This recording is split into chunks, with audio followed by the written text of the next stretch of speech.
భారత రాజ్యాంగంలోని ఆర్టికల్ 37 ఆదేశిక సూత్రాల directive principles of state policy యొక్క స్వభావాన్ని మరియు ప్రాముఖ్యతను వివరించే అత్యంత కీలకమైన నిబంధన.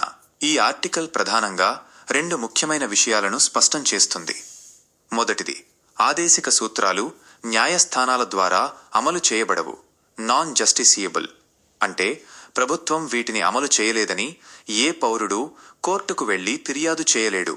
రెండవది, ఇవి కోర్టుల ద్వారా అమలు కానప్పటికీ దేశ పాలనలో ఇవి ప్రాథమికమైనవి, fundamental in the governance of the country అని రాజ్యాంగం నొక్కి చెబుతుంది.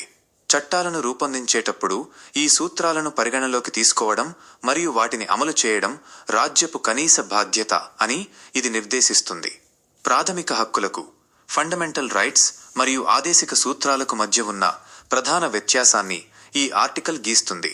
హక్కులు ఉల్లంఘించబడితే న్యాయస్థానాలు రక్షణ కల్పిస్తాయి, కానీ ఆదేశిక సూత్రాల అమలు అనేది ప్రభుత్వాల రాజకీయ చిత్తశుద్ధి మరియు ఆర్థిక వనరులపై ఆధారపడి ఉంటుంది.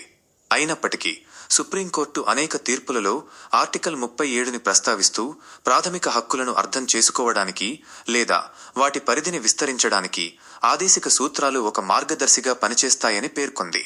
ఉదాహరణకు, జీవించే హక్కులో భాగంగా ఉచిత విద్యను లేదా పర్యావరణ పరిరక్షణను చేర్చడం వెనుక ఈ సూత్రాల స్ఫూర్తి ఉంది.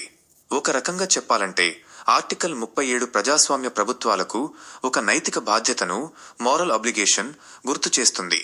తద్వారా భారతావనిని ఒక సంక్షేమ రాజ్యంగా తీర్చిదిద్దే లక్ష్యానికి ఇది దిక్సూచిగా నిలుస్తుంది. కేవలం కాగితంపై ఉన్న సూత్రాలుగా కాకుండా దేశ సామాజిక ఆర్థిక విధానాలకు ఇవి పునాది అని స్పష్టం చేయడం ద్వారా ఆర్టికల్ 37 రాజ్యాంగ నిర్మాణంలో విశిష్ట పాత్ర పోషిస్తోంది.